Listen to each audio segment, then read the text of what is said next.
The UN General Assembly adopted a resolution on advancing a comprehensive, just and lasting peace in Ukraine, and this was proposed by the Ukraine. In this resolution, or in this meeting of the United Nations Security Council, we observed a total shift of global alliances in favoring one side, which they have voted yes previously, now voting against, including from the United States to African countries. And of course, our focus will be on these varying alliances of votes from African countries in this resolution. There was this resolution was presented by Ukraine, and then later on also another resolution was presented also by the United States, and then another one by European Union led, various ones. And the Ukraine and the US one are really interesting, because we have seen the United States who was voting in favor of Russia again as an aggressor. In this resolution, we have seen the United States opposing it, and came up with its own resolution that omitted the phrase that says Russia as an aggressor.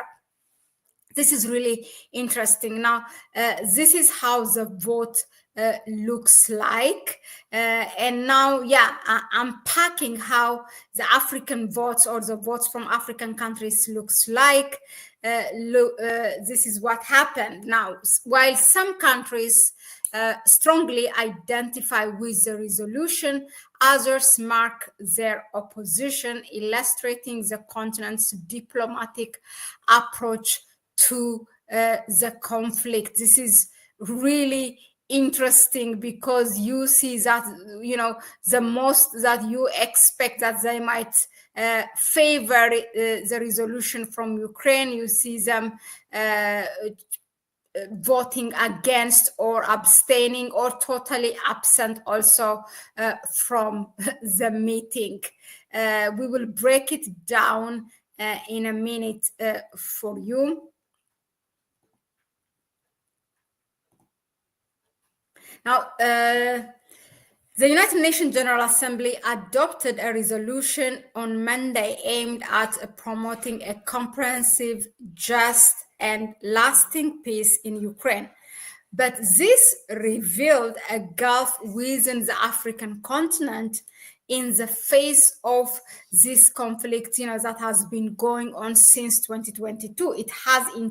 It's going to enter its fourth year, in fact, with a final score of 93 votes in favor, 18 against, and 65 abstentions. This is a resolution from Ukraine. Now, however, analysis of the African vote highlights a nuanced position. Now, you see 10 African countries have backed that resolution from Ukraine. 8 of them have opposed it, and 22 have abstained, and 7 of them were absent. The African backers of the resolution from those 10 African countries who voted yes or in favor are, you have Egypt, there, Cote d'Ivoire, Nigeria, Rwanda. Some of them, from this, we can understand or give our own analysis why they favored this resolution. For example, Rwanda is, facing a lot of backlash pertaining to the conflict in DRC. And in fact, a couple of days ago, the European foreign ministers were gathering to sanction Rwanda. So Rwanda has its own reason.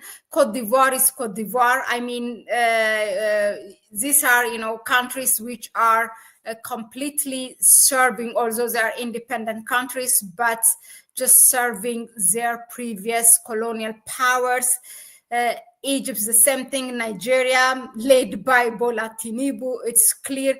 But the thing is that, do you know that the United States and France actually have voted against, and countries like Israel, who have been backing so far ever since this conflict or this war broke out between Russia and Ukraine, they have been favoring Ukraine, and now you see that they voted against this. You have Israel, you have United States itself, France. So Macron was, since yesterday, he was in a visit in United States. So Donald Trump seems that he has convinced like people like Bibi Netanyahu of Israel and Macron of France. Now, of course, African countries, 10 of them have backed. From these 4 major countries, we gave you Rwanda, Nigeria, Cote d'Ivoire, and Egypt. And from the 8 who have opposed it, who said no, actually are, of course, the Sahel states comes first: Mali, Burkina Faso, Niger. You have Eritrea. Eritrea has always been consistent when it comes to Ukraine-Russia conflict. You have Sudan. Those countries who are actually which are sanctioned by the African Union because of their military leaders. They have shown where their allegiance is, and how many countries were in abstain from this.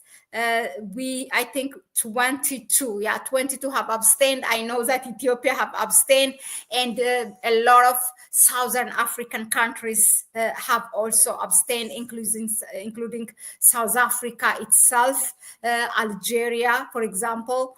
And there were 7 absent. Now, however, the majority of African nations opted to abstain, because that is 22. Including, you have, as I said, South Africa, Algeria, and also Senegal. This reflects the desire of many countries on the continent, to maintain balance when it comes to their diplomatic relationship with the West or East, or to the global South. So they are more and more getting their own voice, and seeing which one benefits us, instead of being influenced. There are still, of course, don't get me wrong, which are influenced by the colonial powers, like you have, Cote d'Ivoire, Nigeria, Egypt, and the likes. But the majority have abstained, and 8 of them have said no or against. As the Ukraine conflict is now entering its 4th year, but this vote really, if anything, underscores the persistent fragmentation of the international community and challenges of multilateral diplomacy in the face of this protracted crisis in our world. It's really interesting,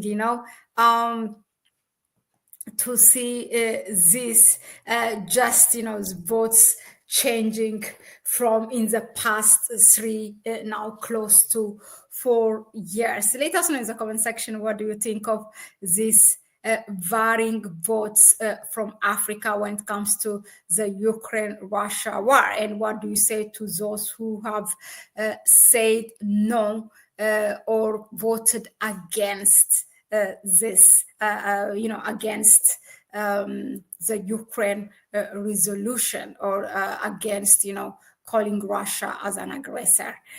Please share your view. Thank you again for tuning in. I will see you on the next one.